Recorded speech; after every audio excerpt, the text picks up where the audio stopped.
Hai sobat, gimana kabar kalian? Semoga disehatkan selalu dan banyak rezekinya, amin. Jangan lupa untuk berlangganan. Dengan Anda berlangganan, Anda menjadi orang pertama di channel ini yang memiliki hak istimewa. Pada kesempatan kali ini, Sabta Novel akan melanjutkan Tales of Herding Guts episode 611-615. Untuk melihat video selengkapnya, sahabat bisa kunjungi playlist yang telah Sabta Novel sediakan. Yuk mari, kita berimajinasi bersama dan masuk ke alur ceritanya.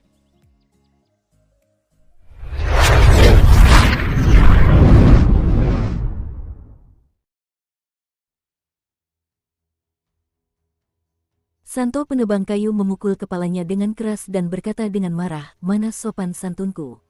Bagaimana mungkin aku berani menyentuh junior? Kalau aku melakukannya, orang lain bisa saja datang dan membunuhmu juga. Jika generasi tua membunuh muridku dan aku membunuh murid mereka, bukankah generasi muda akan mati semua jika kita terus membunuh seperti ini? Aturan tidak boleh dilanggar." Ketika Zehwali dan Kijiwi mendengar ini, mereka berdua menghela napas lega. Mereka memandang Kinmu yang dipukuli dan merasa senang di hati mereka. "Layani kau dengan benar." Kinmu mengusap memar di kepalanya dan mengangguk. "Benar, tapi Furiluo sudah memukulku, dan Cisi juga ingin memukul kami. Itulah sebabnya aku menghujamkan kapak ke dahi Furiluo, dia juga tidak bertindak berlebihan. Dia hanya menggunakan seni ilahinya untuk menculikmu dan tidak benar-benar ingin menyentuhmu, kalau tidak, kau tidak akan hidup sampai sekarang." Santo penebang kayu berkata dengan acuh tak acuh, "Awalnya aku ingin kau menyingkirkan kedua bocah ini, tapi kurasa kau mungkin tidak akan bisa hidup sampai sekarang, jadi aku melepaskan Cisi. Cisi memang tidak mengikuti aturan, tapi karena aku memberinya darah dan dia tidak merasa cukup, dia tidak akan berani memprovokasiku. Dia hanya akan meminum darah kedua bocah itu." Wajah Zehwali dan Kijiwi menjadi pucat saat mendengar itu. Kinmu tersenyum dan berkata, "Guru suci, tidak perlu menakut-nakuti mereka, biarkan mereka meninggalkan bintang abnormal ini." Santo penebang kayu berkata dengan heran, "Kau masih ingin meminjam tanganku untuk mengorbankan mereka pada pisau, kenapa kau ingin aku membawa mereka pergi sekarang?" Cisi adalah orang buangan, ia memikul tanggung jawab yang berat dan akan melakukan apapun untuk mendapatkan keinginannya. Ia pasti akan datang dan menemukan mereka untuk meminum darah mereka. Mereka pasti akan mati dan itu tidak akan melanggar aturanku jika Cisi yang membunuh mereka. Itu juga akan sesuai dengan niatmu, jadi kenapa tidak? Kinmu berkata dengan tegas, "Aku hanya menakut-nakuti mereka tadi. Aku tahu guru suci tidak akan pernah menggunakan mereka sebagai tumbal pisau. Guru suci memiliki sikap seorang guru suci, dan aku, sebagai kaisar manusia sekaligus master sekte iblis surgawi, juga memiliki sikapku sendiri. Saudara Ki dan saudara senior Li adalah lawanku, bukan guru suci. Jika aku ingin mereka mati, itu akan kulakukan dengan tanganku. Jika guru suci meminjam tangan Cisi untuk membunuh mereka, itu bertentangan dengan hati dauku." Santo penebang kayu menunjukkan ekspresi kagum dan memuji, "Ketika aku bilang untuk meminjam tangan Cisi untuk membunuh mereka, itu juga merupakan ujian kecil untukmu. Jika kau setuju, aku akan memandang rendahmu. Bagus, aku akan mengirim mereka kembali ke surga Luofu." Kinmu membungkuk ke arah Zehwali dan Kijiwi. "Kalau begitu, aku tidak akan mengantar kedua kakak senior itu. Meskipun kita bertarung, aku juga mengagumi kemampuan keduanya. Aku tidak ingin meminjam tangan orang lain untuk membunuhmu, aku akan menghunus pedangku sendiri lain kali dan mengantar kedua kakak senior itu pergi." Zehwali dan Kijiwi membungkuk satu demi satu. Zehwali berkata dengan sungguh-sungguh, "Saudara Qin benar. Kau membunuh sahabatku, jadi aku harus membunuhmu. Jika kau mati di bawah pisauku, aku akan mematahkan pisauku dan menangis terseduh-seduh untukmu." Kijiwi berpikir sejenak dan melemparkan 9 pedang terbang itu. "Kau tak perlu mengembalikan cermin itu kepadaku, kita akan bertarung dengan adil dan terhormat di lain hari. Kau menang kali ini, aku menahan diri dan tak berani mengambil nyawamu, aku hanya ingin memastikan kau tetap di tempat. Dalam pertempuran kita selanjutnya, aku pasti tidak akan bersikap mudah." Kinmu menyimpan pedangnya, dan pedang-pedang terbang itu pun melesat menusuk pelet pedang. Ia mengangkat tangannya dan berkata, "Kalian berdua, selamat tinggal. Saat kita bertemu lagi nanti, jangan lengah." "Tidak mau," kata mereka berdua serempak. Saint Woodcutter mengibaskan lengan bajunya dan rune yang tak terhitung jumlahnya terbang keluar untuk berubah menjadi seni teleportasi ilahi, membawa kedua orang itu dan berubah menjadi cahaya yang mengalir untuk menyerbu ke langit dari bintang abnormal ini. Kinmu mendongak dan melihat aliran cahaya itu berubah arah di langit, bergerak ke kejauhan. Ia tidak tahu kemana aliran cahaya itu terbang, tetapi ketika aliran cahaya itu mendarat, seharusnya itu adalah surga Luofu. Santo penebang kayu melemparkan kotak kecil itu dan berkata, "Mari kita lihat apa lagi yang ditinggalkan kakak seniormu." Kinmu terlonjak kaget dan panik. Ia takut pisau misterius eksekusi dewa akan habis saat kotak itu jatuh ke tanah. Tepat saat ia memeluk kotak itu erat-erat, rune yang tak terhitung jumlahnya berputar di sekelilingnya. Saint Woodcutter mengeluarkan seni teleportasi ilahi dan membawanya menghilang. Seni teleportasi suci dari Sekte Santo Surgawi berasal dari Santo Penebang Kayu. Meskipun dia bukan orang terkuat, dia adalah orang dengan bakat yang tak tertandingi. Ia mampu menciptakan banyak sekali seni dan mantra dewa yang aneh dan janggal, jadi hanya dari mantra langka dalam kitab suci iblis surgawi pendidikan agung, seseorang dapat mengetahui seberapa tinggi pencapaiannya pada jalan, keterampilan, dan seni dewa. Namun, pengetahuanlah yang membentuknya, pengetahuan jugalah yang menghancurkannya. Ia terlalu berpengetahuan sehingga sulit baginya untuk menguasai teknik tertentu. Kemampuan kultivasinya tidak mencapai tingkat yang sangat tinggi. Ketika Kinmu kembali ke daratan, ia melihat bahwa ia telah kembali ke kuil di panggung eksekusi dewa. Ia butuh waktu lama untuk melarikan diri dari sana, tetapi hanya butuh sepersekian detik untuk kembali. Santo penebang kayu berjalan memasuki aula, dan Kinmu juga buru-buru mengikutinya. Ia melihat Santo penebang kayu sedang memeriksa formasi yang ditinggalkan oleh sang pendiri. Setelah beberapa saat, Santo penebang kayu mengangguk. Informasi yang ditinggalkannya memang berasal dari 35.000 tahun yang lalu. Apa yang terjadi 35.000 tahun yang lalu? Kinmu menunjuk mural di dinding dan berkata, "Guru suci, ini adalah peta bintang 35.000 tahun yang lalu." Santo penebang kayu berjalan mendekat dan memeriksa peta bintang. Ia bergumam sejenak, lalu berkata, "Inilah langit berbintang yang dapat diamati 35.000 tahun yang lalu di Laut Selatan reruntuhan besar. Peta bintang ini seharusnya digambar oleh seorang penyintas era cahaya merah, untuk mereka gunakan sebagai panduan pulang ke tanah air mereka." Kinmu mengangguk. Itu juga dugaan murid, yang telah memusnahkan era cahaya merah tua seharusnya adalah surga surgawi sekarang. Aku merasa kakak senior terus menelusuri kembali, untuk mencari tahu tentang sejarah dan kebenaran surga surgawi ini, oleh karena itu dia meninggalkan kita semua petunjuk ini. Dia ingin membangun prestasi untuk menjadi orang suci. Santo penebang kayu menggelengkan kepalanya. Namun, dia tidak tahu betapa bodohnya perbuatannya. Semakin dekat dia dengan kebenaran, semakin besar bahaya yang dia hadapi. Membahayakan diri sendiri itu bodoh sekali, bagaimana mungkin dia bisa menjadi orang suci seperti ini? Dia menjadi semakin marah saat berbicara dan nadanya secara tidak sadar juga menjadi lebih kasar. Meskipun ia tampak tidak peduli dengan muridnya ini, kekhawatirannya masih tersembunyi dalam tindakan dan perkataannya. Ia hanya tidak mengungkapkannya. "Kamu bilang dia masih punya peta geografis, di mana peta-peta ini?" tanya Santo penebang kayu. Kinmu membolak-balik tas Taoti dan mengeluarkan beberapa cetak biru. "Peta geografis yang ditunjukkan kakak senior sangat rumit, jadi aku menggambarnya karena takut lupa. Peta ini adalah peta geografis reruntuhan besar dan yang tertera di atasnya adalah desa naga tempat tetua King Huang berada. Dan peta ini adalah bintang abnormal, tempat yang ditandai adalah panggung eksekusi dewa ini." Penebang kayu melihat kedua peta geografis ini sebelum membentangkan sisanya untuk melihatnya satu persatu. Setelah beberapa saat, ekspresinya berubah muram. "Bajingan, bajingan, kenapa kau mau pergi ke tempat berbahaya seperti itu? Bahkan aku sendiri tidak berani menginjakkan kaki di sana." Ia marah dan bangkit untuk mondar-mandir. Hanya suara gemerisik pakaiannya yang terdengar di kuil, dan tatapan Kinmu sama sekali tidak menangkapnya. "Aku tidak dapat menemukannya sekarang, aku terkekang oleh urusan Kaisar Langit Tertinggi, tetapi kau masih membuat masalah seperti ini, bagaimana kau bisa mengharapkan aku untuk berpencar demi menyelamatkanmu?" Dia bergumam pada dirinya sendiri. Kinmu tiba-tiba berkata, "Guru suci, karena kakak senior telah menggambar semua gambar ini dan menandai tempat-tempat penting, dia pasti pernah ke tempat-tempat berbahaya ini sebelumnya dan meninggalkan petunjuk di sana untuk kita temukan. Aku rasa kakak senior itu pasti masih hidup." Santo penebang kayu sedikit tertegun dan berhenti mondar-mandir. Ia bergumam, "Apa yang kau katakan logis, logis. Kekhawatiran telah mengaburkan penilaianku dan aku tidak memikirkan hal ini. Dia pasti masih hidup, jika dia masih bisa menggunakan pasir bintang untuk menggambar peta geografis ini, itu berarti dia masih di dunia." Orang yang mengkhawatirkan ini, hati Kinmu menghangat dan ia tersenyum. "Guru begitu mengkhawatirkan muridmu, bagaimana mungkin seorang murid tidak membalas budi guru?"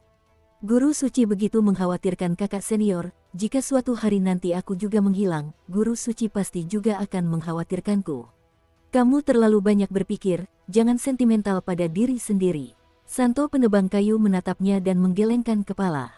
Sekalipun kau mati di ujung cakrawala, aku tak akan pergi mencarimu atau bahkan merindukanmu. Kalau kau pembuat onar seperti kakak seniormu, aku tak peduli kau bisa mati lebih lama lagi. Kinmu berkata sambil tersenyum, lidah tajam tapi hati lembut. Kemana tepatnya kakak senior mencari, mengapa dia belum kembali? Seberapa banyak yang guru suci ketahui tentang Kaisar Pendiri, Kaisar Agung, Cahaya Merah, Nagahan, dan surga-surga yang telah musnah ini? Tidak banyak. Santo penebang kayu menggelengkan kepalanya. Kalau saja aku tahu banyak, kita tidak akan lengah.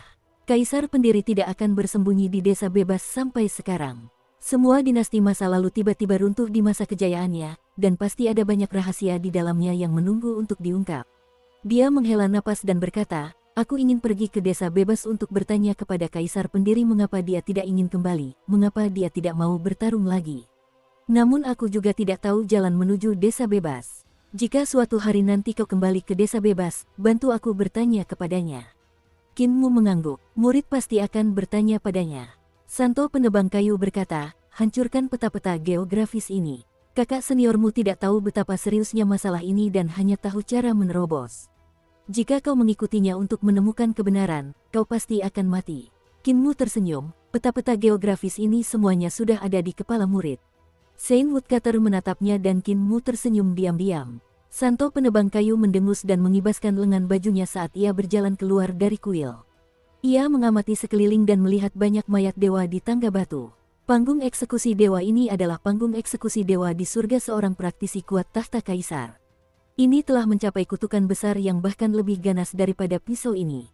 Gunung ini tidak menguntungkan, lebih baik dihancurkan. Biarkan aku menebasnya dengan satu kapak dan melihat apakah ia masih bisa menelan darah para dewa. Di belakangnya, kapak raksasa itu berputar-putar dengan dengungan dan terangkat dari punggungnya. Kapak itu perlahan terangkat dari punggungnya dan menjadi semakin besar. Dengan kekuatan ilahi yang meluap, bilah kapak itu menghadap ke bawah saat menggantung di langit. Santo penebang kayu berkata dengan tenang, turunlah gunung terlebih dahulu, aku akan membelah gunung ini. Kinmu tidak berani mengabaikan kata-katanya.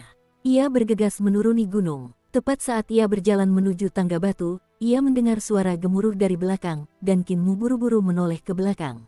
Ia melihat 3 kepala dan 6 lengan Cisi menyerang Saint Woodcutter. Saint Woodcutter tampaknya tidak menyadarinya dan ketika Cisi menerjang wajahnya, dia tiba-tiba membuka kelima jarinya untuk menyambut serangan Cisi. Banyak rune meledak dari telapak tangannya dan berputar-putar. Sebelum serangan Cisi sempat mengenainya, Cisi tiba-tiba menghilang. Saint Woodcutter mengangkat tangannya dan meraih kapak besar yang masih tergantung di belakangnya. Ia berdiri di samping Kinmu yang tercengang dan berkata, apa yang kau tatap kosong? Ini adalah tahap eksekusi dewa dari seorang praktisi kuat tahta kaisar, aku tidak bisa membelahnya. Aku hanya melakukannya untuk memancingnya keluar. Kinmu buru-buru menyusulnya dan bertanya, kalau begitu, kemana guru suci mengirim Cisi? Santo penebang kayu tersenyum. Kaisar tertinggi surga, wilayah ras iblis. Dia memiliki dendam sedalam lautan terhadap ras iblis. Kinmu tertegun dan tiba-tiba membungkuk ke tanah sambil berkata dengan tulus, murid telah belajar. Aku pasti akan belajar dengan baik dan tidak akan mengecewakan ajaran guru suci. Aku akan bekerja keras untuk menjadi guru sekte suci surgawi yang luar biasa seperti guru suci. Santo penebang kayu menerima busurnya dan berkata, aku tidak menerima banyak murid. Dulu aku hanya mengajar para pangeran dan mereka tidak perlu menghormatiku sebagai guru mereka. Oleh karena itu, murid resmiku hanyalah kau dan kakak seniormu. Dibandingkan dengan kakak seniormu, kau jauh lebih muda dan kurang berpengalaman, jadi kau perlu belajar dengan baik. Aku tidak mengajarimu untuk belajar dengan buruk, aku hanya mengajarimu untuk tidak dirugikan. Kinmu mengedipkan matanya. Ia tidak tampak seperti guru suci, melainkan seperti para tetua desa lansia cacat. Guru suci, apa itu orang suci? Tanya Kinmu. Orang suci adalah sejenis kerangka berpikir.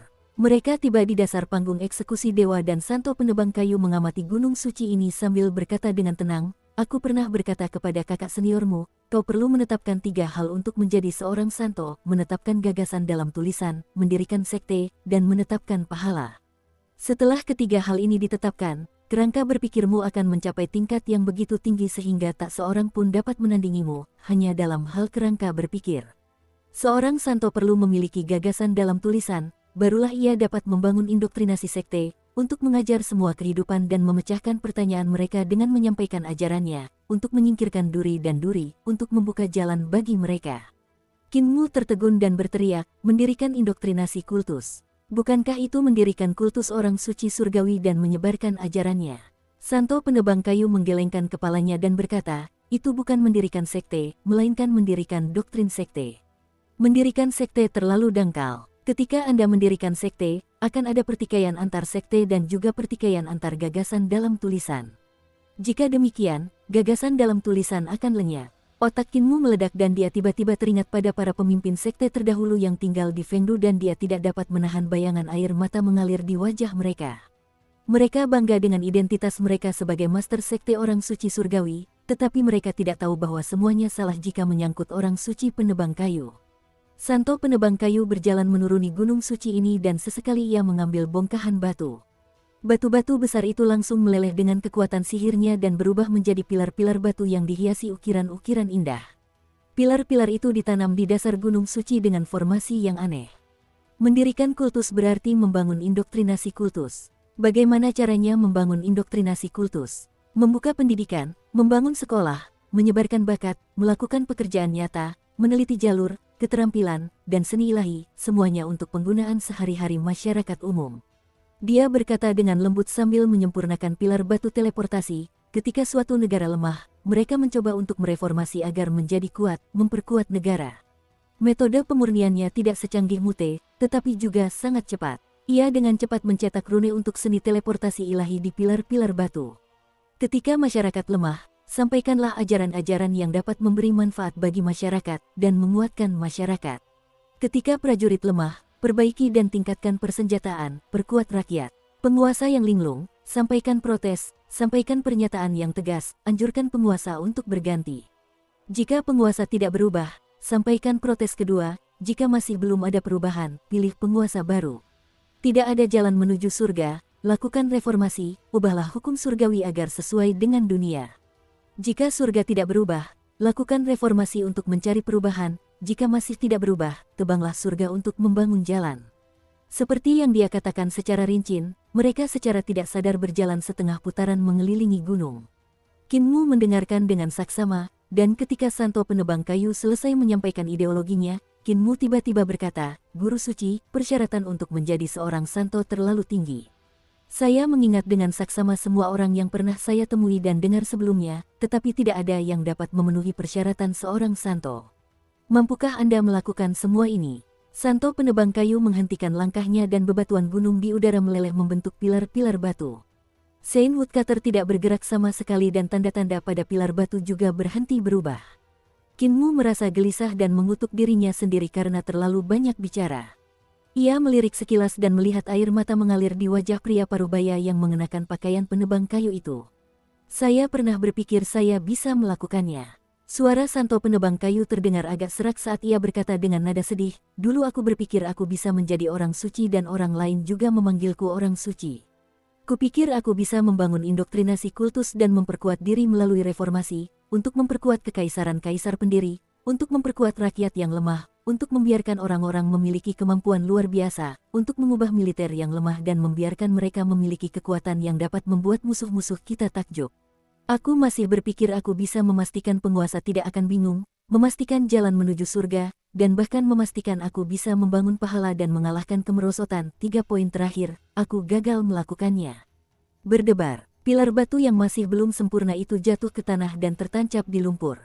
Santo penebang kayu memegang pilar itu dengan tangan kanannya dan membenamkan kepalanya di siku. Air mata mengalir di wajahnya dan ia tidak membiarkan Qin Mu melihatnya kehilangan ketenangannya. Aku kalah. Aku tak berhasil menghentikan kaisar pendiri pergi ke desa bebas, aku telah membiarkan penguasa menjadi linglung.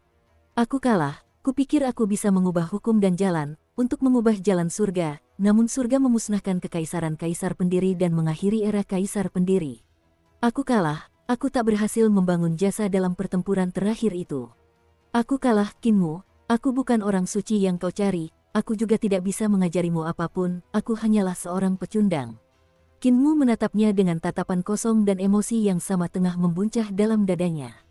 Ketika reformasi Saint Woodcutter mencapai puncaknya, kaisar pendiri tiba-tiba mundur dan membangun desa bebas tanpa berjuang, tanpa menang atau mati.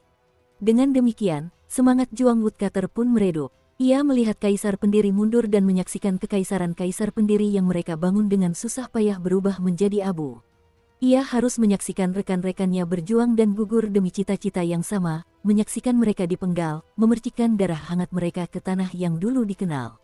Ia menyaksikan rekan-rekan yang menantikan kaisar pendiri untuk turun kembali dan memimpin mereka kembali ke medan perang, sekarat karena usia tua, menyaksikan orang-orang di era itu gugur dari generasi ke generasi, dengan wajah-wajah baru menggantikan yang lama.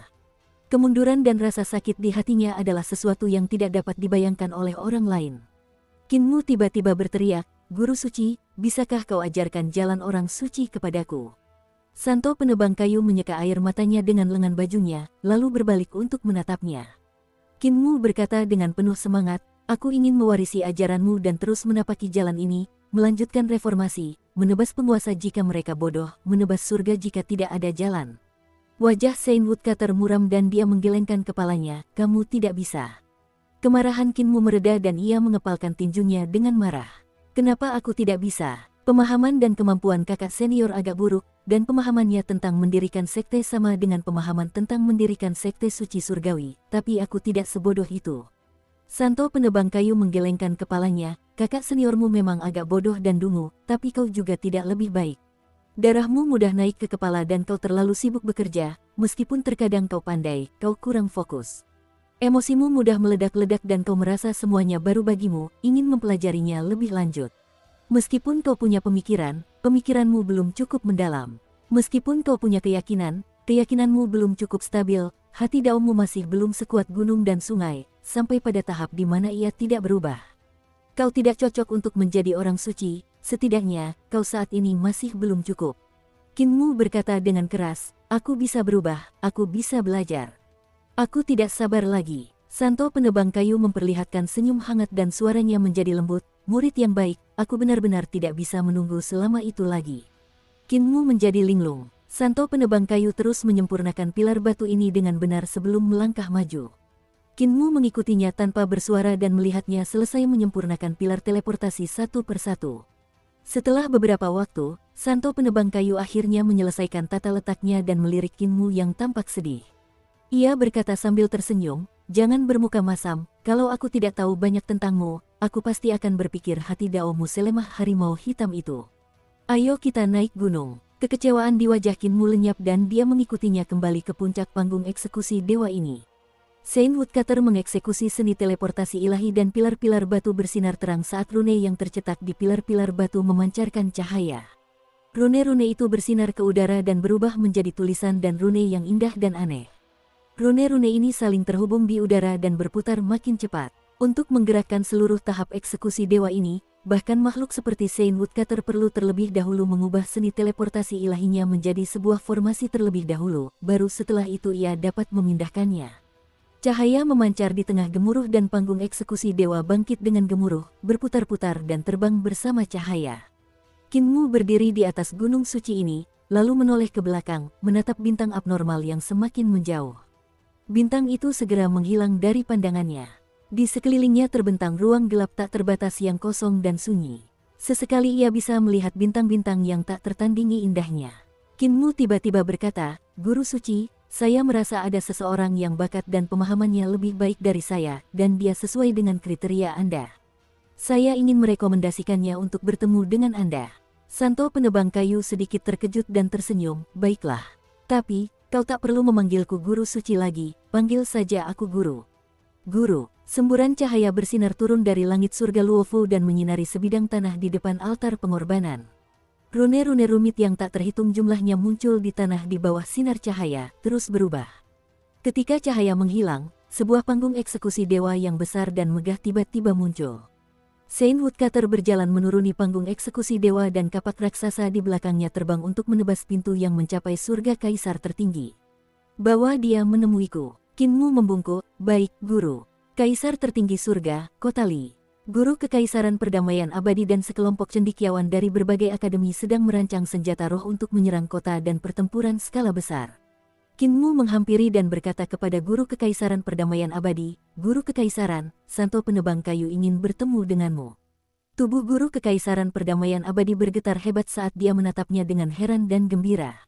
Mereka berdua tiba di surga Luofu, dan Guru Kekaisaran Kedamaian Abadi mengangkat kepalanya untuk melihat altar pengorbanan yang megah dan tinggi. Di altar, seorang pria parubaya yang mengenakan pakaian penebang kayu berdiri di sana. Pikiran Guru Kekaisaran Perdamaian Abadi terguncang dan ia merapikan penampilannya. Ia ingin menemui seseorang ketika suara lantang Santo Penebang Kayu terdengar dari atas altar seperti lonceng. "Guru Kekaisaran Perdamaian Abadi, aku punya 3 pertanyaan. Setelah kau menjawab ketiganya, kau boleh naik ke altar untuk menemuiku." "Naiklah sekarang." Guru Kekaisaran Perdamaian Abadi menaiki tangga batu dan tiba di sepertiga altar. Tiba-tiba, suara Santo Penebang Kayu terdengar. "Pertanyaan pertama, aspirasi awalmu?" Jawab. Guru Kekaisaran Perdamaian Abadi menghentikan langkahnya dan berkata dengan lantang, "Untuk menahbiskan hati nurani bagi langit dan bumi, untuk mengamankan kehidupan dan kekayaan bagi rakyat, untuk meneruskan ajaran yang telah hilang dari para bijak masa lalu, untuk membangun perdamaian bagi semua generasi mendatang, itulah aspirasi awalku." Di altar pengorbanan, Santo Penebang Kayu terdiam sejenak dan berkata, "Naiklah." Guru Kekaisaran Perdamaian Abadi terus berjalan ke 2/3 tingkat altar dan suara Santo Penebang Kayu terdengar lagi. "Pertanyaan kedua, hati daumu?" Jawab. Guru Kekaisaran Perdamaian Abadi menghentikan langkahnya dan berkata dengan penuh arti dan penuh semangat, "Cita-cita asliku takkan pernah berubah, hati dao akan tetap kuat selamanya." Maju. Pengajar Kekaisaran Perdamaian Abadi terus menaiki altar dan hampir mencapai puncak. Pertanyaan ketiga, tahukah kau bahwa kau akan mati karena ini, kehilangan reputasimu, dan generasi mendatang akan melupakanmu atau bahkan membencimu. Usaha ini, jalan ini, tidak hanya dapat menghancurkan hidupmu, tetapi juga akan menghancurkan reputasimu, menjadikanmu bukan siapa-siapa mulai hari ini dan seterusnya. Aku tahu. Guru Kekaisaran Perdamaian Abadi membungkuk. Jika saya bersedia melakukannya, saya memiliki hati nurani yang bersih dan saya tidak akan memiliki keluhan atau penyesalan. Santo Penebang Kayu tersenyum. Aku telah mengajar banyak orang, tetapi aku hanya menerima 2 murid, namun kedua murid ini tidak pernah menerima warisan dan ajaran sejatiku. Sebaliknya, bunga di luar pintulah yang telah mekar. Naiklah. Guru Kekaisaran Perdamaian Abadi menaiki anak tangga terakhir dan sampai di puncak altar pengorbanan ini untuk menghadap Santo Penebang Kayu. Dong, kapak besar di belakang Saint Woodcutter terjatuh ke tanah dan menancap kuat di tanah. Si penebang kayu ini duduk dengan kaki terbuka lebar di punggung kapak dan meletakkan tangannya di lutut. "Sekarang kau bisa secara resmi memberikan penghormatan terakhirmu sebagai murid." Guru Kekaisaran Perdamaian Abadi mengangkat jubah hijaunya dan berlutut sambil berkata dengan sungguh-sungguh, "Sarjana makam sungai memberi hormat kepada guru." Kinmu menatap altar pengorbanan, dan air mata tanpa sadar membasahi pipinya. Ia telah menyaksikan warisan Sang Santo yang berpindah dari kaisar pendiri ke kedamaian abadi, 2 era ini. Tanggung jawab orang suci kini dilimpahkan dari satu era ke pundak orang dari era berikutnya. Meski tidak ada pemandangan yang mengagetkan atau kata-kata yang menyentuh hati orang, namun ia tetap menitikkan air mata karena terharu. Jalan orang suci. Selalu ada orang-orang yang memiliki cita-cita dan keyakinan yang tidak dimiliki orang lain seusianya, bahkan segenerasinya. Mereka menyimpan perasaan dan semangat juang yang tidak dimiliki orang lain seusianya. Mereka mengatakan apa yang tidak bisa dikatakan orang seusianya, dan melakukan hal-hal yang tidak bisa dikatakan orang seusianya. Mungkin di mata orang-orang seusianya dan generasinya atau bahkan generasi mendatang, mereka mungkin tampak bodoh karena menyerahkan hidupnya pada sebuah keyakinan yang tampaknya mustahil.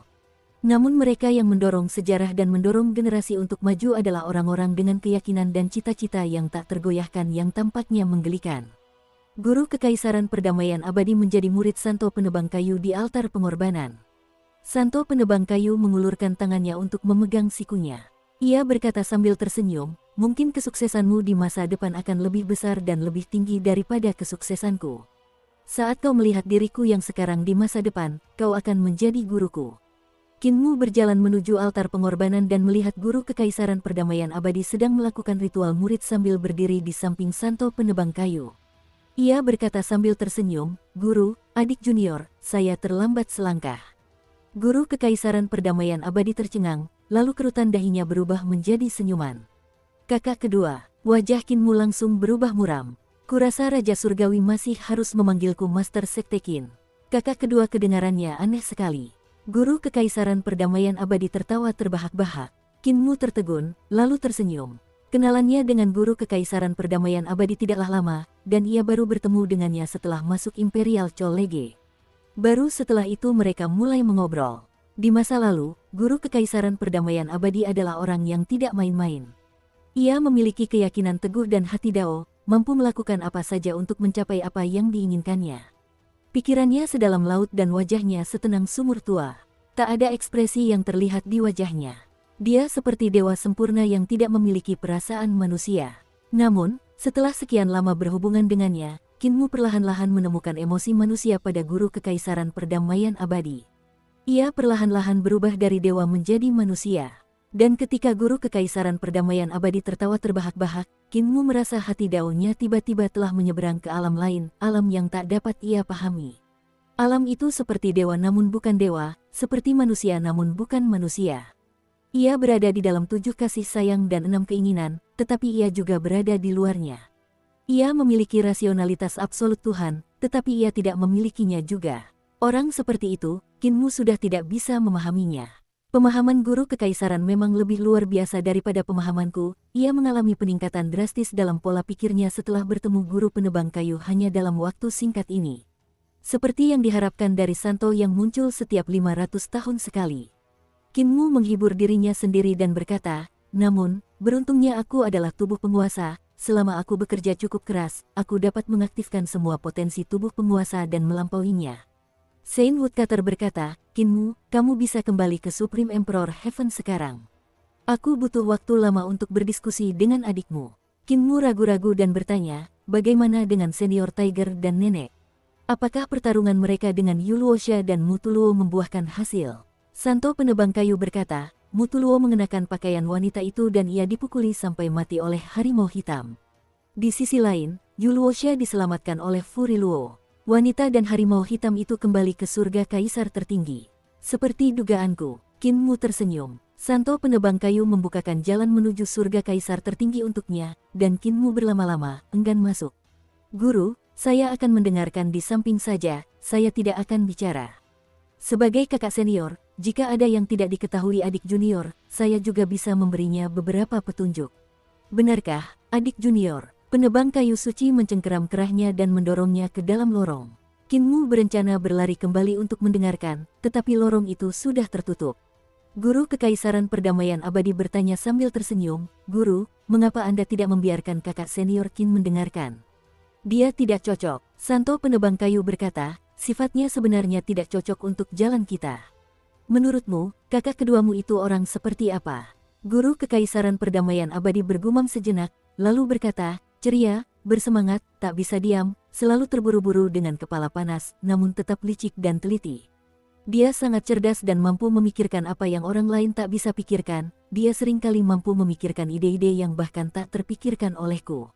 Selain itu, dia juga sangat murah hati, berpikiran luas. Dia juga sangat percaya diri, memiliki keyakinan yang mendekati gila. Dalam hatinya, dia selalu merasa dirinya nomor 1 di dunia meskipun dia mengaku nomor 2. Namun, dalam hal kepercayaan diri, dia memang nomor 1 di dunia. Pengamatan yang cukup rinci. Santo penebang kayu menggosok telapak tangannya dan memuji, kau lebih memahaminya daripada aku. Aku juga merasakan hal yang sama tentangnya. Sebagai seorang Santo, dia tidak cocok. Guru Kekaisaran Perdamaian Abadi mengangguk, kakak kedua memang tidak cocok. Bagaimana dengan kakak? Kakakmu yang tertua adalah tipe orang yang berbeda. Santo penebang kayu berkata, dia adalah orang yang memiliki tekad yang kuat dan sangat teguh. Selama dia menetapkan pikirannya pada suatu tujuan, tak seorang pun dapat menariknya kembali. Karena itulah pula dia sedikit salah paham tentang jalan seorang suci. Di jalan seorang suci, kedua saudara seniormu lebih rendah darimu. Ikutilah aku untuk berkultivasi selama beberapa tahun, aku akan mengajarkanmu semua yang telah kupahami. Ia berkata perlahan, tekadku lemah dan aku tak pernah bisa menyeberangi jurang di hatiku. Aku selalu terjerumus ke dalam kenangan era Kaisar Pendiri, dan aku juga punya simpul tentang pelarian Kaisar Pendiri yang tak bisa dilepaskan. Kau berbeda, kau tak punya jurang ini. Kau akan belajar apa yang telah kupahami dan kau akan menyeberangi jurang ini. Saat itu tiba, kau akan menjadi orang suci sejati. Matanya berbinar dan ia berkata sambil tersenyum, selama beberapa tahun ini, fokuskan pikiranmu untuk memahami. Entah itu surga kaisar tertinggi atau kedamaian abadi, jangan pikirkan itu, jangan terlibat. Fokuslah untuk menyeberangi jurang yang tak mampu kulewati. Pengajar kekaisaran perdamaian abadi mengakui. Keduanya duduk berhadapan di altar pengorbanan. Kaisar tertinggi surga, kota ras iblis yang membusuk. Kota yang membusuk awalnya merupakan salah satu dari 64 kota dewa kaisar langit tertinggi dan telah mengalami renovasi besar-besaran setelah jatuh ke tangan ras iblis. Banyak iblis tinggal di sini dan mereka menempa berbagai macam patung dewa iblis dan istana iblis. Tempat ini dianggap sebagai pusat kekuasaan ras iblis karena merupakan salah satu tempat pertama yang jatuh ke tangan mereka. Oleh karena itu, terdapat banyak iblis dan sulit bagi manusia untuk menemukan jalan mereka ke sana. Para iblis di sini hidup damai dan bekerja dengan bahagia. Bahkan ada dewa-dewa iblis yang menjaga kota dan banyak manusia yang diperbudak di sini, membuat manusia melayani para iblis, sehingga mereka hidup berkecukupan. Dukung terus channel YouTube Sabta Novel. Ketika Cixi diteleportasi ke tempat ini, kota membusuk sedang merayakan festival tradisional, festival pengorbanan. Ada banyak sekali pemuda iblis yang membawa ternak, sementara yang lain menabuh drum dan gong. Mereka menari tarian-tarian aneh yang diiringi musik aneh yang penuh eksotisme. Ada juga iblis-iblis perempuan berwajah 4, berlengan 4, dan berdada 4 yang menari-nari di atas kereta-kereta hias, mengundang sorak-sorai dengan pose-pose mereka yang memikat. Mereka harus menjelajahi kota untuk melakukan pengorbanan. Kelompok kurban mengangkat ternak dan menari sambil berjalan mengelilingi kota. Baru setelah itu mereka mengangkat ternak ke setiap altar kurban di kota. Di altar-altar tersebut terdapat dewa-dewa iblis yang tersenyum dan menyaksikan anggota klan mereka merayakan. Pada saat ini, para pemuda iblis yang kuat akan membawa ternak ke altar pengorbanan dan mempersembahkan kurban mereka kepada dewa iblis. Orang pertama yang membawa kurban adalah suatu kehormatan yang besar. Dan yang berebut untuk mempersembahkan kurban itu bukan hanya satu golongan saja, melainkan persaingan antar ratusan bahkan ribuan keluarga setan yang ada di kota itu sehingga berlangsung sangat meriah. Seberkas cahaya turun dari langit dan Cixi mendarat di salah satu altar pengorbanan. Penipu tua, beraninya dia menipuku. Suaranya bagaikan guntur, menggema di tengah meriahnya festival pengorbanan. Semua iblis berhenti dan tatapan yang tak terhitung jumlahnya tertuju pada Cixi. Di altar pengorbanan, dewa iblis itu sedang tertawa dan siap merebut persembahan yang dipersembahkan para pemuda. Kemunculan Cixi juga membuatnya lengah. Di bawah kaki Cixi, rune teleportasi yang terbentuk oleh cahaya yang bersinar perlahan memudar. Ia perlahan mengangkat ketiga kepalanya dan melihat sekeliling. Ras setan, algojo era cahaya merah ini tiba-tiba meledak dan ketiga kepalanya mengeluarkan raungan yang mengguncang dunia, ras iblis. Klan saya telah melintasi miliaran bintang dan melewati zona mematikan yang tak terhitung jumlahnya, akhirnya tiba di sekitar tanah leluhur kami setelah banyak usaha. Itu adalah ras iblis. Ras iblislah yang membantai abis planet kita. Membunuh anggota klanku, memusnahkan rasku. Rambutnya yang kering dan kekuningan berdiri tegak dan menyapu ke segala arah bagai puluhan ribu pedang kuning. Serangan ini hanya berlangsung sekejap. Dalam radius 300 yard, semua iblis mencengkeram leher mereka. Seseorang mengangkat tangannya dan dia melihat darah iblis yang hangat di telapak tangannya yang dia gunakan untuk menutupi lehernya. Seseorang menundukkan kepalanya dan kepalanya tiba-tiba terlepas dari lehernya. Di depan altar kurban, kanopi mobil hias yang indah perlahan terlepas dari tiang-tiang bunga. Potongan-potongan pada tiang-tiang itu tampak sangat bersih. Atap sebuah rumah tiba-tiba terlepas juga dan jatuh ke tanah dengan suara gemuruh yang keras. Berikutnya, puncak istana satu persatu mulai runtuh, begitu pula atap rumah-rumah. Dalam radius 300 yard, kepala-kepala berjatuhan ke tanah dan darah muncrat kemana-mana. Ki dan darah yang tak terhitung jumlahnya berubah menjadi garis merah mengalir ke Cixi dari rongga dada mereka. Di altar pengorbanan tempat Cixi turun, dewa iblis itu menghindari gerakannya dan ia tak kuasa menahan diri untuk tidak terpukul melihat pemandangan seperti itu. Dengan raungan marah, ia mengulurkan tangannya untuk meraih dua senjata dewa iblis dan menyerang Cixi. Keenam lengan Cixi bagaikan badai, menghantam berkali-kali hanya dalam sekejap. Ia menghancurkan senjata dewa iblis dan tubuh dewa iblis itu. Para dewa iblis lainnya terbang dari altar pengorbanan lainnya untuk menyerang. Salah satu dewa iblis mengenali Cixi dan berteriak dengan sedih, itu dia. Akulah yang membawa planet-planet itu turun ke surga Luofu kita, dialah yang telah memusnahkan surga Luofu kita. Dialah yang telah membunuh raja kita yang terhormat sebelumnya. Mati. Suara-suara yang tak terhitung jumlahnya datang dari kota membusuk dan praktisi iblis kuat yang tak terhitung jumlahnya menyerbu Cixi dengan amarah yang meluap ke langit. Tidak lama kemudian, kota yang membusuk itu benar-benar sunyi. 6 mata Cixi memerah saat ia bernapas berat. Saat ini, ia sudah kenyang dengan ki dan darahnya. Ia telah pulih ke puncaknya dan secara logis, ia bisa pergi dan berhenti membunuh. Namun, ia masih melanjutkan pembantaiannya, membunuh semua orang di kota iblis ini sampai tak ada makhluk hidup yang bisa bertahan selain dirinya. Aku telah membawa anggota klanku melayang di angkasa selama ribuan tahun, hanya untuk menemukan tanah leluhur kita. Kalian membunuh anggota klanku dan hanya aku yang tersisa, hanya aku yang tersisa. Keenam lengannya terbuka lebar dan ia merentangkannya ke segala arah untuk meraih. Senjata Dewa Iblis yang telah ia patahkan bertabrakan dengan sekelilingnya dan membentuk bola logam raksasa. Ketiga kepala Cixi menyemburkan api dan memurnikan pecahan-pecahan senjata Dewa Iblis, meleburnya dan menempanya menjadi 6 pisau dewa yang cemerlang. Dengan 6 pisau di tangannya, dia memandang ke kejauhan di mana para Dewa Iblis dari kota lain tengah bergegas mendekat. Suara pertarungan terdengar saat banyak Dewa Iblis meraung marah. Mereka menyerang Cixi. Setelah pertempuran berdarah, mayat-mayat berjatuhan seperti gunung, dan bahkan Cixi pun tak kuasa menahan rasa lelah. Yang ia kembangkan adalah teknik Dewa Perang Anasrafa, dan teknik semacam ini menyerap ki dan darah orang lain untuk menjaga dirinya tetap berada di puncak performa. Terlebih lagi, dengan 3 kepala dan 6 lengan, pertarungan jarak dekatnya bisa dikatakan telah mencapai tingkat kesempurnaan. Selama musuh terluka, darah akan terus mengalir dan darah yang hilang akan mengalir ke tubuhnya. Semakin lama pertempuran berlangsung, semakin bermanfaat baginya. Teknik dewa ini bisa dibilang salah satu teknik paling luar biasa di era cahaya merah. Saat itu, banyak orang yang mengolahnya, dan jumlah dewa yang mengolahnya pun tidak sedikit.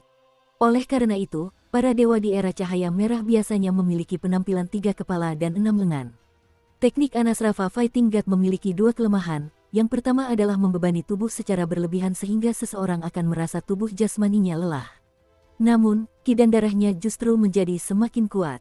Tempat kedua yang kurang adalah seni ilahi. Karena itu adalah teknik pertarungan jarak dekat, pencapaiannya dalam seni bela diri ilahi tidak terlalu tinggi. Algojo dari era cahaya merah tua ini duduk di atas tumpukan mayat saat malam tiba. Ada banyak api di sekitarnya, dan itu adalah api yang ditinggalkan oleh seni ilahi, mengepulkan asap ke langit malam. Kota yang membusuk telah hancur. Perahu kertas saat ini berlayar dari kegelapan, dan para pembawa pesan kematian di atas perahu datang menjemput arwah orang mati. Cixi menatap para pembawa pesan kematian yang tiba-tiba muncul tanpa ekspresi dan ia tidak mempertanyakan apapun. Bagaimanapun, dia adalah Algojo Crimson Light Celestial Heavens. Dia sudah lama terbiasa melihat pemandangan seperti ini. Ia duduk di gunung mayat dan memandang ke kejauhan. Ada Dewa Iblis berwajah 3 yang berjalan ke arahnya, dan saat ia berjalan, Dewa Iblis itu sedang menyesuaikan keadaannya. Ia adalah lawan yang menakutkan dengan kemampuan luar biasa. Raja Furiluo yang terhormat. Cixi menginjak kepala salah satu mayat di bawahnya, sementara kaki satunya terkulai bebas. Ia juga berusaha mengatur napas dan menenangkan diri. Ia berusaha sekuat tenaga menahan amarah dan menunggu saat yang tepat untuk melampiaskannya. Lawannya adalah Raja terhormat dari ras iblis. Ia pernah membunuh raja terhormat lainnya dan mengandalkan pisau misterius eksekusi dewa. Ia tahu betapa kuat dan menakutkannya lawan seperti ini, jadi ia perlu menyempurnakan pola pikirnya. Ia tidak bisa memberi lawannya kesempatan sama sekali. Kemarahannya dan hasratnya untuk membalas dendam memberinya kekuatan. Namun, hal itu juga bisa membuatnya kehilangan rasionalitasnya. Hanya dengan menahan amarahnya dan menunggu saat di mana hidup dan mati ditentukan, ia dapat memberikan pukulan telak kepada musuhnya dengan tiba-tiba meluapkan amarah yang telah lama ia pendam. Pada saat itu, ia akan mampu melawan dengan sepenuh hati dan meluapkan amarahnya. Balas dendam yang berhasil akan membawa sukacita yang luar biasa bagi hati daunnya. Dari kejauhan, Raja Furiluo yang terhormat masih berjalan mendekat, dan jika tidak terlihat jelas, ia tidak terlihat seperti dewa iblis dari ras iblis. Sebaliknya, ia tampak seperti pria parubaya yang tampan, terpelajar, dan berbudi luhur. Sambil berjalan, lengannya bergerak naik turun, ia melancarkan berbagai jurus ilahi. Namun, jurus-jurus ilahi ini hanya berkumpul dan tidak menyebar, mereka menahan kekuatannya tanpa melepaskannya. Frekuensi langkah kakinya tidak cepat, tetapi kecepatannya luar biasa cepat. Hal ini memberi orang lain ilusi bahwa ia sedang berlari turun dari gunung yang tinggi. Ini adalah sejenis aura yang tak terkalahkan. Penampilan luarnya tidak bergantung pada seberapa sering kakinya melangkah. Frekuensi langkah kakinya memang sangat lambat, tetapi ia memancarkan kesan tak tertandingi. Kecepatan akumulasi seni ilahinya sangat cepat, membuat Qi Shi merasa tertekan. Tekanan itu semakin kuat hingga ia tak bisa duduk lagi. Di belakangnya, lapisan-lapisan ruang tiba-tiba mekar dan membuat kota membusuk semakin menjauh darinya. Tak hanya itu, mayat-mayat di dekat gunung mayat juga perlahan-lahan menjauh. Seni bela diri Furiluo telah melakukan persiapan untuk pertarungan dahsyat yang akan segera terjadi, yaitu menggeser mayat para iblis tersebut agar dia tidak bisa meminjam ki dan darah. Jika dia masih tidak bergerak, aura tak terkalahkan Furiluo akan lengkap. Qi Shi melayang ke udara. Keenam tangannya memegang 6 pisau emas panjang dan mengayunkannya ke atas dan ke bawah, memancarkan berbagai macam seni ilahi teknik pertempuran. Seni ilahi teknik pertempuran bagaikan aliran deras yang terbentuk dari gelombang, dan gelombang-gelombang itu terus-menerus saling tumpang tindih. Saat gelombang-gelombang itu terkumpul, gelombang cahaya pisau semakin menumpuk tinggi. Ia melangkah dan kecepatannya semakin cepat. Setiap kali ia melangkah, ia berjalan di udara yang berada 300 meter di atas tanah, namun cekungan-cekungan di tanah tiba-tiba muncul seolah-olah danau-danau kering berbentuk jejak kaki.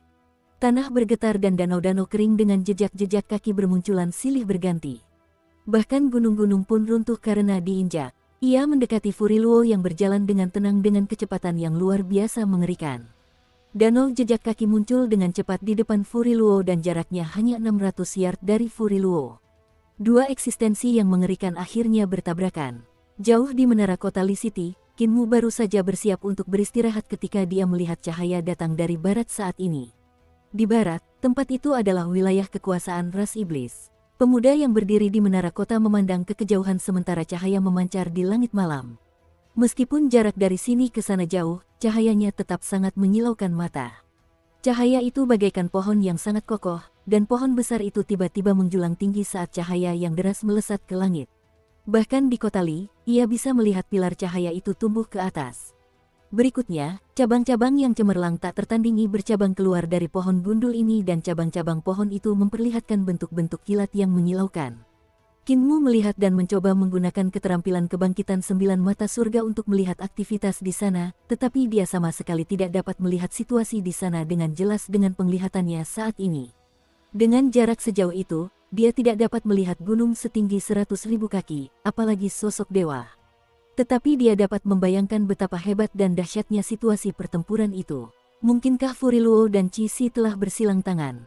Pikirnya dalam hati. Semua orang di kota Lee terkejut dan mereka semua terbang ke udara atau mendaki tempat tinggi untuk melihat pemandangan langka ini. Setelah cabang pertama muncul, cahaya pun keluar dari batang pohon, diikuti oleh cabang cahaya kedua yang menyebar keluar, diikuti oleh cabang ketiga, keempat. Cabang-cabang pohon cahaya semakin banyak dan semakin terkonsentrasi. Hanya dalam beberapa tarikan napas, Kinmu, semua praktisi seni dewa, dan para dewa di kota Lee dapat melihat pohon cahaya raksasa menjulang di langit gelap di barat. Mahkota pohon itu rapat dan bergoyang dengan megah. Tepat pada saat ini, pohon cahaya tiba-tiba meredup dan lenyap. Kegelapan kembali ke barat. Pertempuran telah berakhir. Jantung Kinmu masih berdebar kencang dan dia bergumam, Furiluo dan Qi Shi, siapa yang menang? Aku tidak tahu. Sebuah suara datang dari belakangnya. Kinmu buru-buru berbalik untuk melihat, dan ia melihat dewa sejati Pang Yu, dewa Sang Ye, dan para dewa lainnya di surga kaisar tertinggi di belakangnya. Para dewa ini muncul seperti hantu, dan pasti karena menara kota itu yang tertinggi, mereka semua datang ke sini untuk melihat pemandangan aneh di barat. Dewa sejati Pang Yu menggelengkan kepalanya dan berkata, meskipun aku telah bertarung melawan Furiluo berkali-kali, sebagian besar berakhir dengan kekalahanku. Tidak banyak orang yang bisa menandinginya. Dengan pengalamanku, Furiluo sudah mengerahkan semua yang dia bisa dalam pertarungan tadi, tetapi sulit untuk mengatakan apakah dia menang atau kalah. Kalaupun dia menang, itu akan menjadi kemenangan yang pahit. Hati Kinmu mulai gatal. Aku benar-benar ingin pergi ke sana dan melihat-lihat. Dewa sejati Pang Yu menjadi waspada dan berkata, Master Sekte Qin, guru kekaisaran, dan guru surgawi tidak ada di sini, sebaiknya kalian tidak membuat masalah. Kinmu berkata dengan sungguh-sungguh, ya Tuhan, aku sudah datang ke surga kaisar tertinggi selama setengah tahun. Pernahkah kau melihatku membuat masalah sebelumnya? Jangan menuduhku. Dewa sejati Pang Yu tersenyum lebar dan mengangguk. Ya, saya mengerti semua yang dikatakan Master Sekte Qin. Kata-kata saya tidak pantas. Semoga Master Sekte memaafkan saya. Dewa Sangye berbisik di telinganya, Tuan Kota, apakah Anda lupa bagaimana dia menghancurkan matahari-matahari kaisar langit tertinggi kita? Mendiamkan. Pang Yu menekan suaranya dan berkata, dia tidak mengerti apa yang telah dia lakukan, tapi bagaimana denganmu? Dia murid guru surgawi, kita tidak bisa memprovokasi dia. Terlebih lagi, dia bahkan meminta guru kekaisaran untuk menciptakan 2 matahari untuk kita, yang jauh lebih indah daripada matahari-matahari sebelumnya. Dewa Sangye segera menutup mulutnya. Qin Mu menatap kegelapan di barat yang semakin pekat. Ia mengepalkan tinjunya erat-erat dan menekan suaranya sambil berkata dengan penuh semangat, Fu Riluo dan Qi Si sama-sama terluka parah sekarang, sekaranglah waktu terbaik untuk mengambil kepala mereka. Betapa inginnya aku mengambil kepala Fu Riluo dan Qi Si. Dewa sejati Pang Yu terkejut dan melirik Dewa Sangye. Awasi dia, jangan biarkan mereka membuat masalah. Sangye menganggukkan kepalanya berulang kali. Di sisi lain, di luar kota membusuk, Fu Riluo mendarat di tanah dan berbalik untuk menghilang dalam kegelapan. Qi Si pun terhuyung-huyung ke tanah. Ia menahan darah yang memenuhi dadanya, tetapi tetap tak mampu menahannya.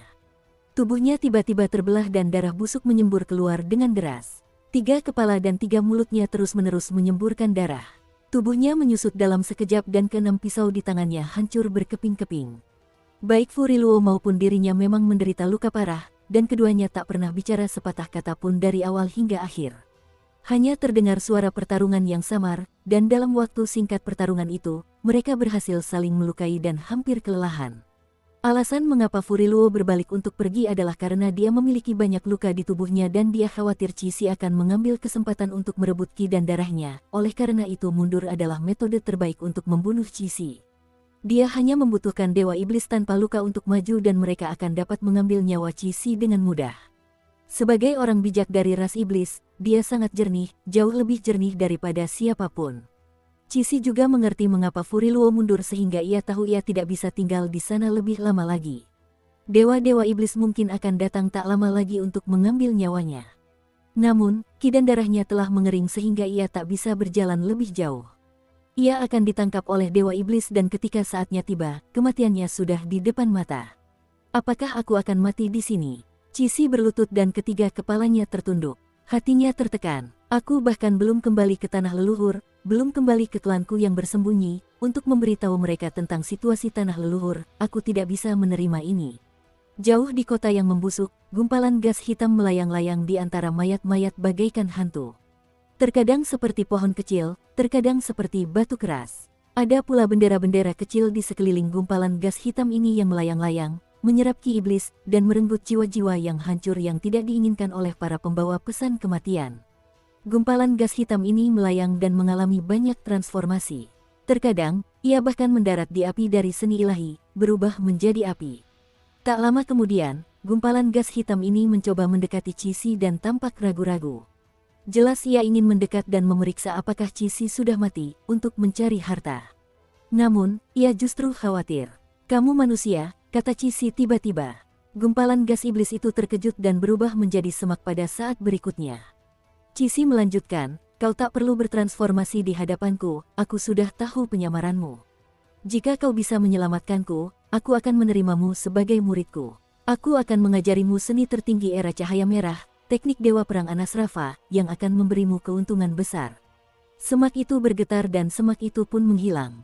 Seorang pemuda berkaki 2 rusa muncul di hadapan Qi Si dan ia membungkukkan kakinya. Pangongso, beri hormat kepada guru. Guru, jangan khawatir. Saya telah membaur dengan ras iblis selama beberapa bulan, dalam hal kemampuan melarikan diri, tak seorang pun berani mengatakan mereka lebih baik dari saya. Pagi-pagi sekali, Qin Mu datang ke wihara Buddha di kota Li dan mengetuk pintu. Ia meminta bertemu dan berkata, saya di sini untuk bertemu Matua. Biksu yang menerimanya segera kembali untuk memberitahu. Alasan Qin Mu menyebut Matua, bukan Rulaima, adalah karena Rulaima adalah pemimpin agama Buddha. Ia perlu mengawasi biara petir agung dan memajukan agama Buddha. Sementara itu, Matua adalah kerabatnya. Yang satu adalah identitas dan yang satu adalah kekerabatan. Untuk bertemu Rulaima, ia harus menunjukkan identitasnya sebagai kaisar manusia dan master sekte suci surgawi. Untuk bertemu Matua, identitasnya adalah seorang anak yang dibesarkan oleh Matua. Setelah beberapa saat, biksu penerima datang ke depan dan berkata, Matua mengundangmu. Kinmu tersenyum dan mengikutinya ke dalam biara. Biara ini diberikan kepadanya oleh para dewa kaisar langit tertinggi. Para biksu dari biara petir agung membangun sebuah biara dan berlatih setiap hari. Kinmu mendongak dan melihat 20 langit menggantung samar di atas biara. Masih banyak biksu di bawah 20 langit itu yang melantunkan kitab suci tanpa henti. Lantunan kitab suci itu akan bertabrakan di langit dan berubah menjadi jejak cahaya Buddha, mengalir ke 20 langit.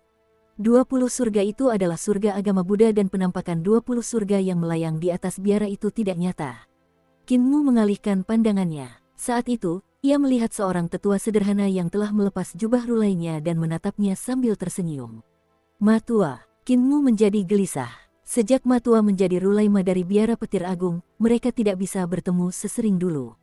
Ketika ia melepas jubahnya, ia bertemu dengannya sebagai anggota keluarga, jadi bagaimana mungkin ia tidak gelisah? Namun, tempat ini adalah tempat ritual Buddha biara petir agung dan ada biksu di mana-mana.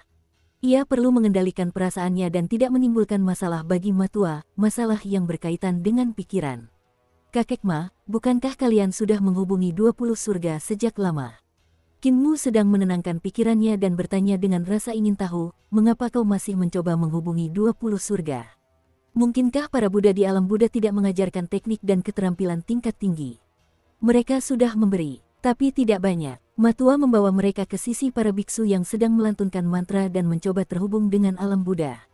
Ia melihat bagian dalam biara ini sangat luas dan hampir 1000 biksu sedang duduk dalam posisi teratai. Beberapa duduk di tanah datar dan beberapa duduk di udara. Bahkan ada yang duduk di atas pagoda. Tujuan alam Buddha adalah agar kita fokus pada kultivasi, tidak ikut campur dalam pergulatan dunia fana. Mereka tampaknya tidak ingin repot dengan dunia fana dan seolah-olah ada banyak tabu. Tujuan saya adalah agar mereka memberikan teknik yang lebih mendalam. Buddha memiliki hati untuk menyelamatkan manusia di dunia, jadi bagaimana mungkin mereka tidak membantu ketika mereka melihat manusia terjerumus dalam masalah? Kinmu melihat sekeliling. Di antara 1000 biksu, mereka terdiri dari pria, wanita, manusia, dan iblis. Mereka semua melantunkan mantra dan tidak memberikan kedamaian bagi 20 surga. Metode pertarungan semacam ini seperti metode pelecehan. Dengan melafalkan nama-nama Buddha, Buddha akan dapat mendengar, dan para biksu dari biara petir agung ini melakukan hal yang sama. Awalnya ada beberapa Buddha yang telah mewariskan keterampilan mereka, tetapi setelah itu, tidak ada lagi yang mewariskan ajaran mereka. Saya ingin mengundang mereka ke batas bawah, tetapi mereka juga tidak mau turun dan membantu kami. Matua menggelengkan kepalanya. Menurutku, mereka sebenarnya tidak takut dinodai oleh dunia fana, mereka takut akan keberadaan yang mengerikan. Meskipun mereka memiliki alam dan teknik yang mendalam, pola pikir mereka sudah jatuh. Beberapa hari yang lalu, para Buddha di alam Buddha tidak tahan lagi dengan gangguan tersebut dan mengusulkan untuk mengadakan kontes Dharma antara putra Buddha. Kontes Dharma, Kinmu langsung bersemangat dan berkata sambil tersenyum, bagaimana mereka bersaing. Ini hanya memilih murid Buddha terbaik dan melihat pencapaian Dharma siapa yang lebih tinggi. Kompetisi semacam ini terjadi lintas ruang. Aku telah mengirim Zankong. Matua mengangkat tangannya dan menunjuk. Zankong ada di sana, dia sudah mengalahkan beberapa putra Buddha dari 20 surga. Kinmu mendongak dan melihat kera iblis Zankong duduk di atas pagoda. Pagoda itu tampak setinggi 20 langit. Di depannya duduk seorang putra Buddha. Ia menunggangi seekor gajah berharga yang dilapisi giok dan mutiara, tampak sangat menawan. Di belakang gajah yang berharga itu terdapat gugusan biara yang megah. Cahaya berputar-putar di belakang kepala semua Buddha raksasa saat mereka menampilkan ekspresi hikmat dan bermartabat. Perdebatan mereka berdua cukup sengit. Kata-kata putra Buddha dari 20 surga itu mengalir deras bagai sungai, dan isi perdebatannya tak pernah berhenti selama 1 jam. Suaranya terkadang menggema dan berapi-api, terkadang dalam dan rendah, membuat orang lain tak kuasa menahan diri untuk mendengarkan lebih detail. Kefasihan ini bahkan dapat dikatakan sebagai pidato yang panjang lebar, yang tidak dapat disangkal oleh siapapun. Setelah putra Buddha itu selesai, ia akhirnya berhenti bicara. Sambil tersenyum, ia menatap kera iblis itu. Kera iblis itu mengulurkan telapak tangannya yang berbulu dan kelima jaringnya yang tebal dan hitam. Dengan suara parau, ia mengucapkan kata demi kata, ultimate. Sang Buddha tidak mengerti apa yang ingin ia katakan dan berpikir keras. Setelah beberapa saat, kera iblis itu berkata lagi, kekosongan. Putra Buddha itu mengerutkan kening dan berbagai pikiran muncul dengan cepat. Kera iblis itu berkata, sudah. Putra Buddha itu gemetar dan berteriak, mengapa ada yang memiliki padahal sudah ada yang kosong. Kera iblis itu tidak menghiraukannya dan dia berkata, diam. Putra Buddha itu murka dan berteriak, karena sudah ada, mengapa masih ada keheningan? Kata-katamu tidak sesuai dengan dharma. Kera iblis berkata, miniatur. Putra Buddha itu tak kuasa menahan amarahnya dan hendak membantah segalanya ketika tubuhnya tiba-tiba bergetar. Ia terpaku di atas gajah kesayangannya dan tampak tercengang. Ia tak bisa berkata apa-apa. Di belakangnya, seorang Buddha besar mendesah dan berkata, kekosongan tertinggi memiliki keheningan miniatur. Sungguh menakjubkan, setiap kata bagaikan mutiara dan setiap kata adalah pembahasan Mahayana. Ketika 5 kata dirangkai menjadi satu, mereka agung dan mendalam.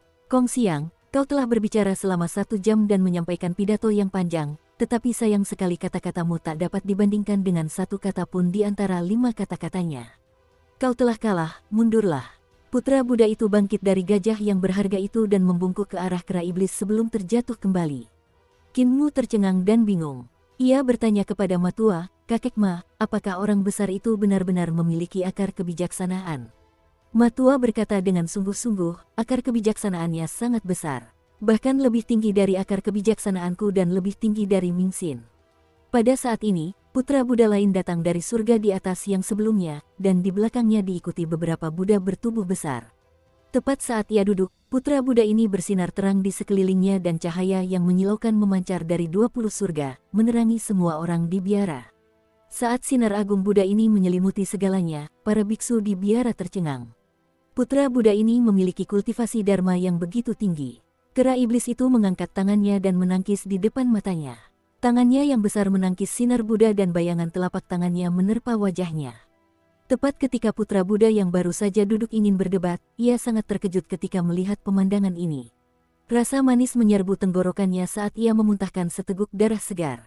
Ia berseru, pencapaianmu dalam dharma ternyata begitu tinggi. Aku bahkan belum sempat bicara dan kau sudah memenangkanku dalam debat ini. Setelah berkata demikian, ia terduduk lemas dan napasnya tersengal-sengal. Di belakangnya, beberapa Buddha itu dengan cepat menyelamatkannya dan akhirnya berhasil menyadarkannya. Seorang Buddha memuji, topik yang ingin diperdebatkan putra Buddha Pu Zhao adalah apa itu cahaya. Tak pernah ia duga putra Buddha kecil ini baru saja mengetahui jawabannya.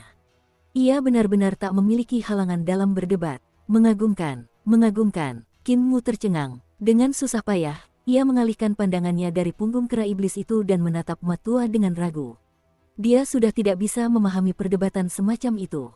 Matua menjelaskan, putra Buddha Pu Zhao memulai pertanyaannya dengan cahaya, dan ia bersinar terang dengan sinar Budanya. Sementara itu, Zankong mengangkat tangannya untuk menangkis, dan di bawah telapak tangannya terdapat kegelapan. Ini untuk memberitahunya bahwa ketika ada cahaya, akan ada kegelapan, keduanya saling bergantung.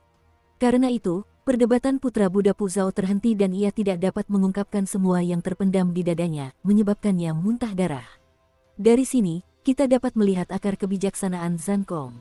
Kinmu juga terdiam. Dia bisa melihat bahwa kultivasi putra Buddha Pu Zhao itu sangat tinggi. Kemungkinan besar, dia adalah seorang ahli dharma di alam surgawi. Bahkan jika Kinmu bertarung dengannya, dia mungkin tidak akan bisa mengalahkannya. Tidak pernah ia duga putra Buddha Pu Zhao akan muntah darah dan hampir mati hanya gara-gara kera iblis yang melindungi dirinya dari cahaya. Kera iblis telah berdebat tentang jalannya menuju surga Laksmi, surga berikutnya adalah surga Sarasvati. Dari surga Sarasvati, beberapa Buddha datang membawa seorang putra Buddha muda dan ia duduk di hadapan kera iblis. Putra Buddha muda itu perlahan duduk dan tak banyak bicara. Ia hanya memegang sekuntum bunga teratai dan berkata, tidak ada. Kera iblis berkata, punya. Putra Buddha muda itu mengerutkan kening dan meletakkan teratai itu. Sudah. Kera iblis berkata, tidak ada. Putra Buddha muda itu bangkit dan berteriak, apakah kamu orang biasa?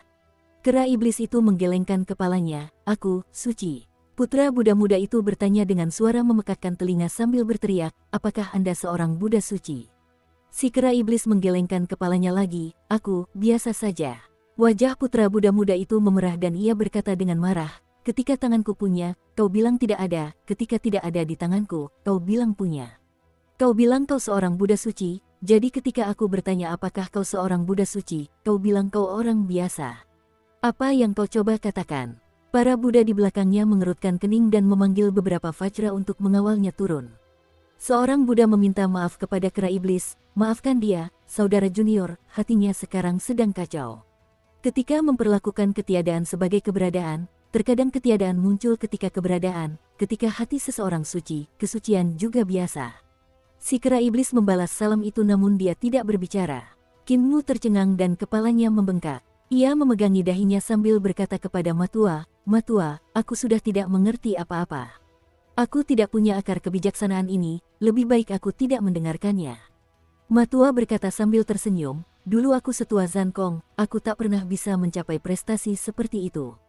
Karena kau sudah bingung setelah mendengarkan, mari kita bicara jalan-jalan di luar biara. Kinmu merasa terbebas dari beban. Mereka berdua berjalan keluar dari biara dan Matua menarik napas dalam-dalam. Sambil tersenyum, ia menatap Kinmu dan berkata, Muer, aku Buddha sekarang dan aku semakin menjauh darimu. Ketika aku mengenakan jubahku dan duduk dalam posisi Buddha, aku bukan lagi Matua yang dulu. Di mataku, kalian semua adalah makhluk hidup. Tetapi ketika aku turun dari posisi Buddhaku, ketika aku melepas jubah itu, aku akan menjadi Matua dari desa lansia cacat kita, Pendeta Ma. Kau adalah anak yang kulihat tumbuh dewasa. Kinmu tiba-tiba memeluknya erat. Matua tertegun sejenak. Ia tersenyum dan menepuk punggungnya sambil berkata, Zankong belajar dengan sangat cepat, Ming Xin juga anak yang baik. Mereka berdualah yang akan mewarisi biara petir agung di masa depan. Ketika saatnya tiba, aku tidak akan menjadi rulai lagi. Aku akan kembali ke desa lansia cacat dan kita akan bisa mengobrol dan tertawa, minum anggur, dan berpesta. Kinmu bertanya, mengapa para Buddha dari 20 surga tidak bersedia memberikan ajaran mereka atau bahkan memberikan bantuan kepada alam bawah? Bukankah kakek Ma menanyakan alasannya? Sudah, seorang Buddha memberitahu saya alasan mengapa biara petir agung dapat dipertahankan dalam semua bencana sebelumnya adalah karena kita tidak meminta. Sekali kita meminta, kita tidak akan dilindungi lagi. Mereka ingin saya juga tidak meminta. Matua menghela napas dan berkata, kali ini, yang kita gunakan adalah jurus kotor yang diajarkan oleh bisu kepadaku. Bisu menyuruhku memerintahkan para biksu untuk melafalkan nama-nama Buddha dan mengganggu kedamaian mereka sampai mereka tak tahan lagi, baru setelah itu mereka akan berbicara kepadamu. Jika kita mampu memenangkan perdebatan ini, para Buddha dari 20 surga akan mengizinkan 3 orang memasuki alam Buddha untuk mencari ilmu. Namun, mereka tetap tidak akan membiarkan orang-orang dari alam Buddha turun dan memberikan bantuan. Aku telah memikirkannya dengan saksama dan memiliki 3 tempat masih lebih baik daripada tidak sama sekali. Tepat pada saat ini, sorak-sorai meledak dari biara. Kinmu dan Matua saling berpandangan, lalu bergegas kembali ke biara. Mereka melihat para biksu melemparkan kera iblis tinggi-tinggi ke langit, menangkapnya, dan melemparkannya kembali. Kita menang, kita menang.